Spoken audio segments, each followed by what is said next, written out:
హైదరాబాద్లో ఉన్న మా స్నేహితుడికి ఒంటో బాగలేదంటే చూడటానికి ఆసుపత్రికి వచ్చాం. అక్కడ అనుకోకుండా మిమ్మల్ని చూసాం. మీ ఇద్దరూ అన్యోన్యంగా ఉండలేదని, మొదటి రాత్రి కూడా జరుపుకోలేదన్న విషయం తెలిసి చాలా బాధపడ్డామమ్మా. మీ ఇద్దరిని కలపాలనే ఉద్దేశంతోనే బామ్మ నేను ఈ నాటకం ఆడాం. ఏమ్మా లక్ష్మి, వినయంగా ఉండలేను గాని ఫ్రెండ్లీగా ఉంటానన్నావు. ఇదేనా ఫ్రెండ్లీగా ఉండడం అంటే? అత్తయ్య, ఏం జరిగిందో తెలియకుండా మాట్లాడొద్దు. ఏం తెలవక్కర్లేదమ్మా, కానీ నీ ప్రవర్తన ఇంకోళ్ళకి తలనొప్పి కాకూడదు కదా. ఏం మావయ్య క్లాస్ పీకుతున్నావు? నేను స్వతంత్రంగా ఉండడం తప్ప, స్వతంత్రంగా ఆలోచించడం తప్ప. నీ స్వేచ్ఛకి నేను ఎప్పుడూ అడ్డు చెప్పలేదే. నువ్వు స్వేచ్ఛ కావాలన్నావు, నేను అడ్డు చెప్పానా? ఏంటి ఇందాక నేను చూస్తున్నాను, స్వేచ్ఛ స్వాతంత్రం పెద్ద పెద్ద మాటలు మాట్లాడుతున్నారు. అసలు మీ దృష్టిలో స్వేచ్ఛ అంటే అర్థం ఏమిటి? అనుమతి లేనిదే ఒకళ్ళు బెడ్రూమ్లోకి ఒకళ్ళు రాకూడదు, అనుమతి లేనిదే ఒకళ్ళు సెల్ ఫోన్ ఒకళ్ళు మాట్లాడకూడదు, అనుమతి లేనిదే పెళ్ళ ఒంటి మీద చెయ్యి కూడా వేయకూడదు. అర్ధరాత్రి దాటిన తర్వాత 3 వస్తే ఎందుకు లేటుగా వచ్చామని అడగకూడదు. ఇదేనా స్వేచ్ఛ అంటే? స్వేచ్ఛ అంటే ఇది కాదురా. ఎవరు తప్పు చేసినా ఒకరికొకరు క్షమించుకుని దగ్గరయ్యే స్వేచ్ఛ కావాలి, కానీ దూరమయ్యే స్వేచ్ఛ ఎందుకురా దండగా. నానా, నేను అలాగే అనుకుంటున్నాను, కానీ కోఆపరేషన్ లేదు. ఏం చేయమంటావు? నేను ఏడ్చేది కూడా అదే, కోఆపరేషన్ లేదు. ఏం చేయమంటారు? చూడండి, మాటకు మాట చెప్తుంది. దీంతో నేను యాగలేను, నన్ను వదిలేయండి. వదిలేండి. కాపురం చేయమని ఎవరు బతివాలేదు. వదిలేయండి. నీ కాళ్ళ మీద నువ్వు నిలబడతావని చదువు చెప్పించాం గానీ ఇలా 10 మందిని కాళ్ళదనతో అనుకోలేదు. ఆడపిల్లవి, కొంచెం ఓర్పు ఉండాలమ్మా. ఓర్పు అంటే ఏంటి? చెప్పినట్టు పడుండాలా? నాకెవరు సలహాలు చెప్పక్కర్లేదు. నా బతుకేదో నేను స్వతంత్రంగా బతకగలను. ఏంటమ్మా స్వతంత్రం?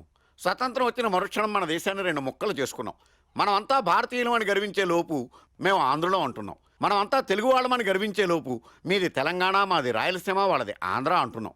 ఉమ్మడి కుటుంబంలో స్వేచ్ఛ లేదని వేరుపడి వేరు కాపురాలు పెట్టుకుంటున్నాం. వేరుపడిన మరుక్షణం నువ్వు వేరు నేను వేరు అని భార్యాభర్తలు విడిపోతున్నారు.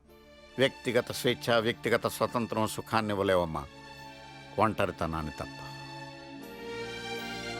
ఈయంతో కాపురం చేయడం కన్నా ఒంటరితనమే మేలు. నీతో కాపురం చేయడం కన్నా ఒంటరిగా బతకడమే మేలు. ఇక చాలా ఆపండి. ఎవ్వరూ ఏమీ మాట్లాడద్దు. వీళ్ళని కలపడం మన వల్ల కాదు.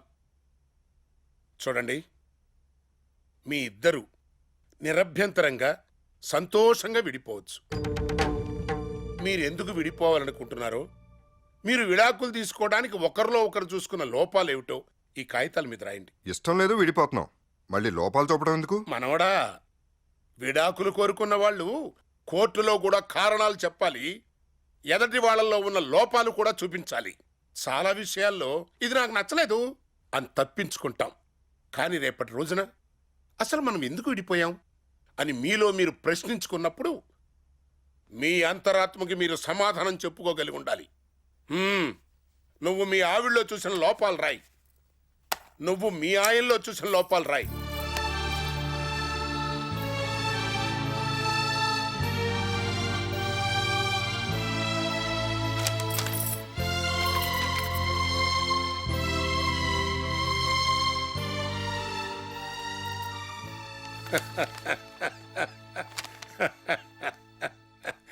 బాగుందండి. నేను లోపాలని రాయమన్నాను, మీరు మీ ఇద్దరి మధ్యన జరిగిన గొడవల్ని, తప్పుల్ని రాశారు. లోపాలు తప్పులు రెండు ఒకటే కదా? కాదమ్మా, తప్పు వేరు, లోపం వేరు. తప్పుని సరిదిద్దుకోవచ్చు, లోపాన్ని సరిదిద్దుకోలేం. అర్థం చేసుకోవాల్సిందే. అర్థం కాలేదు తాతయ్య. అర్థం కాలేదా? మనసు కన్ను చేసుకుని చూడరలోకం, ఎదను పెంచి పంచుకో ఎంచకు లోపం.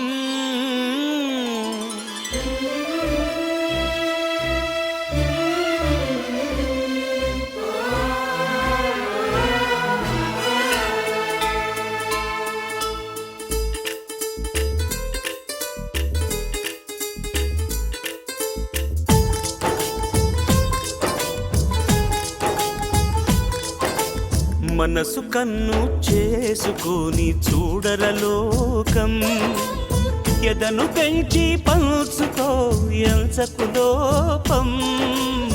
మనసు కన్ను చేసుకుని చూడరలోకం, మనసనేది దీపం, అది మనిషికి రూపం.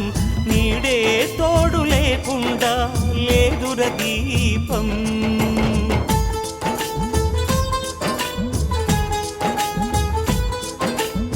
మనసు కన్ను చేసుకొని చూడరలోకం.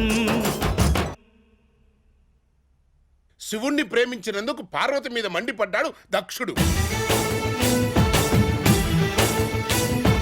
అదిగో అతడే దక్షుడు, శివద్వేష దీక్ష దక్షుడు.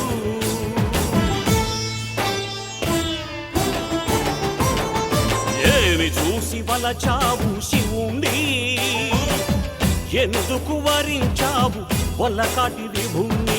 గంగ వెర్రి గంతులవాడు, చందమామ చెందులవాడు, ఎగుడు దిగుడు కన్నులతోనే రగిలిపోవు రసికుడు వాడు. ఏమి చూసి వలచావు శివుండి, ఎందుకు వరించావు వల్లకాటి విభుణ్ణి.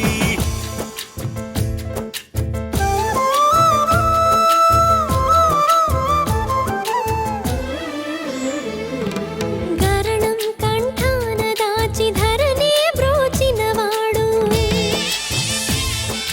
సరసం దేవతలకిచ్చి సన్యాసిగా మారినాడు. త్యాగం అతని రూపం, అనురాగం అతని యోగం. తనువు కాదు కనులు కాదు మనసు కన్నుగా మలచి మహాశివుని వరించా. మనువాడే తరిస్తా.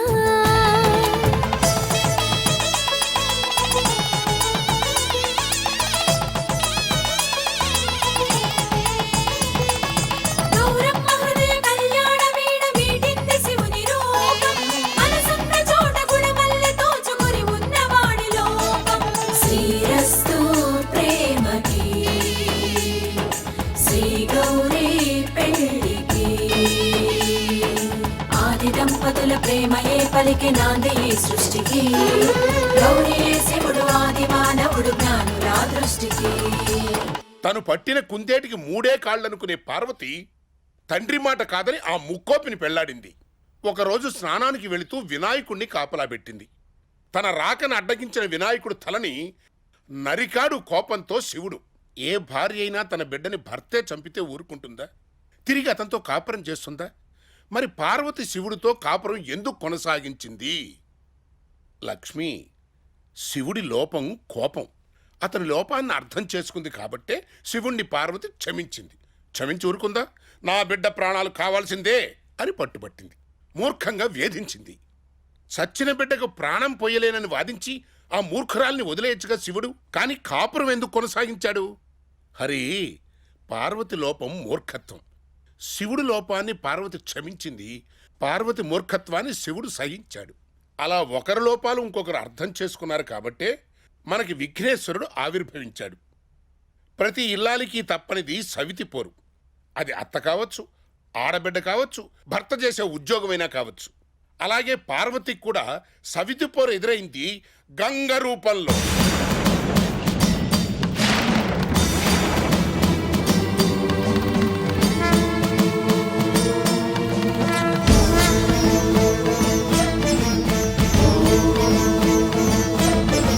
పరవళ్లతో వచ్చే పరుగెత్తి గంగా, నింగినేరలు ఏకధారగా పొంగా. శివుడు చూసిన గంగ శివమెత్తిపోయే, భవుడు చూసిన గంగ పడగెత్తి దూకే. తన జటాజూటాలు విసిరినప్పుడు శివుడు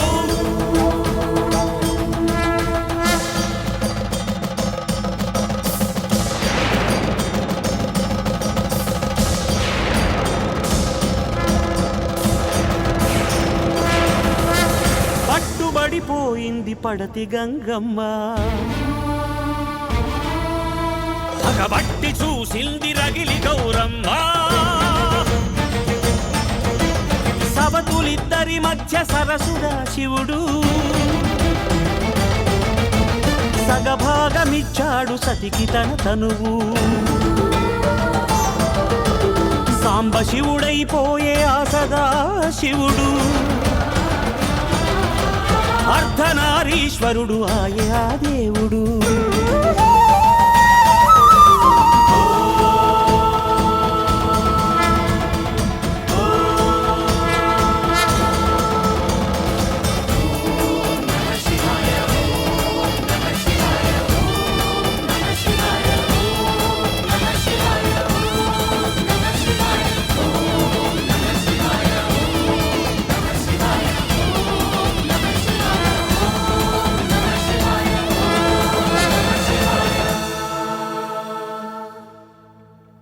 ఒకరినొకరు తెలుసుకుని ఒకరికొకరు మనసు అని తెలుసుకున్న సతీపతులు శివ పార్వతులు తెలివి కలిగి మసలుకోండి మీ దంపతులు. ఒకరి లోపాలు ఒకరు అర్థం చేసుకున్నారు గనకనే ఎన్ని గొడవలు వచ్చినా శివపార్వతులు ఒకటయ్యారు. మనకి 3,000,000 దేవతలున్నా శివపార్వతులు మాత్రమే మనకి ఆది దంపతులుగా ఆదర్శప్రాయమయ్యారు.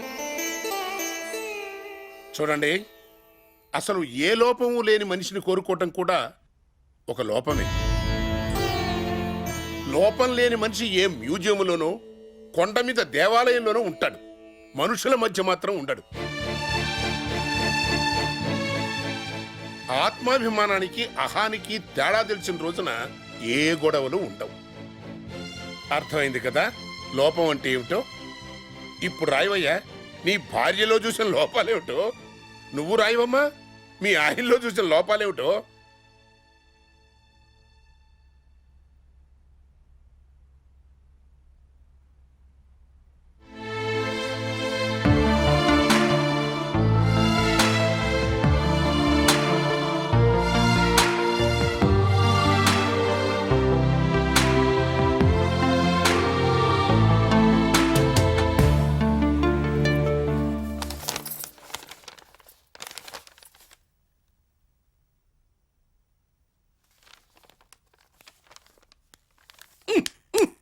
నేనే మొద్దును అనుకుంటే నాకంటే పెద్ద మొద్దు వేరా నువ్వు. ఇదిగో మీ ఆవిడ రాసిన ఉత్తరం బయటికి చదువుకోపో. నువ్వేమిటమ్మా మొత్తం మా ఆవిడ పోలికే. ఇదిగో మీ ఆయన రాసిన ఉత్తరం, నువ్వు వెళ్ళి చదువుకో, వెళ్ళు. నీలో ఏ లోపము లేదు, నువ్వు నాకు దగ్గర కాలేదనే బాధ తప్ప. రెస్టారెంట్లో గొడవ జరిగినప్పుడే నేను ఇష్టపడ్డాను. రెస్టారెంట్లో గొడవ జరిగినప్పుడే నేను ఇష్టపడ్డాను. గొడవ మధ్యలో ఆపేస్తే వెళ్ళిపోతావేమో అనుకుని కంటిన్యూ చేశాను. అందరూ నువ్వు చండాలంగా పాడుతున్నావు అన్నారు, కానీ నాకు మాత్రం పి సుశీల, జానకి, చిత్ర కంటే నీ గొంతే తీయగా ఉంది. ఉడికించాలనే ఎంగిల్ పాలిచ్చాను, నిజంగా ఉడుక్కుంటావు అనుకోలేదు. సరసానికి రమ్మని ప్రేమగా పెదాల్ని తడిచేశాను.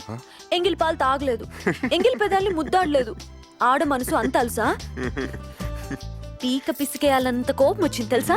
ఆడ మనిషి మగ మనిషిని వేరుగా ఉంటారు కానీ ఆడ మనసు మగ మనసుని వేరుగా ఉండవు కదా. ఆ మనసులు కలిస్తే ఈ గొడవలు ఉండవని ఇప్పుడే తెలిసింది. నిన్ను కంట్రోల్లో పెట్టుకోవాలనుకున్నాను, అది తప్పే.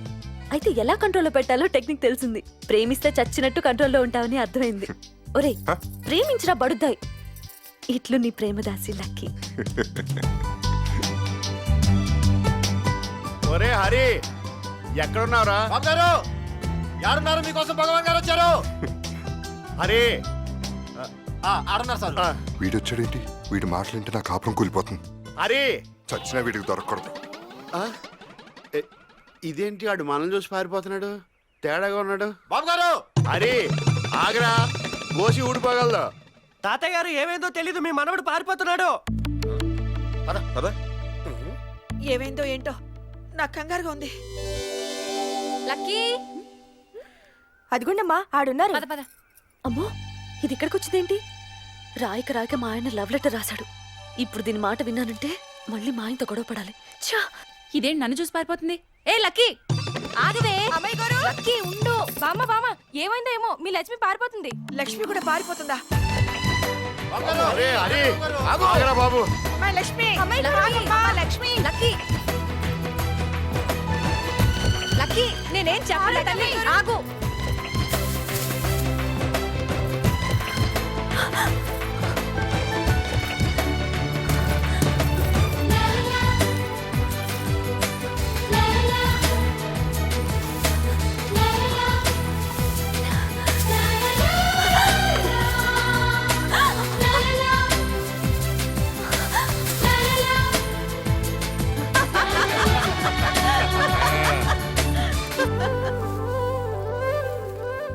పరుగులు పెట్టించినా సంతోష్ పెట్టారమ్మా. ఇద్దరు గొడవ పడి మనసు పడ్డారు. అమ్మయ్యా, ఇక సచ్చిన విడిపోరు. టెన్షన్ పెట్టి చంపేశారు. మంచం కాదు మంచి కావాలంటే మేమే ఏర్పాటు చేద్దాం కదా. చావు తప్పి కన్ను లొట్టపోయినంత పనిచేశాడు పెదవ. అమ్మయ్య, మేం కోరుకున్నదే జరిగింది. అందరికీ శోభనం మంచం మీద జరిగితే మా వాడికి మంచి మీద జరుగుతుంది. All the best. ఇంకా వాళ్ళు మంచి ఎక్కారు, మనం ఎందుకు ఇక్కడ అంటాం? పదండి. నేల మీద కానీ నీళ్ళలో కానీ కనబడితే చంపేస్తారుగా, అందుకే వెరైటీగా ఉంటుంది గాలిలో వచ్చా సంతగా పెట్టండి సార్. నమస్కారం నమస్కారం అయ్యా, ఉంటాను సార్, థ్యాంక్ యూ.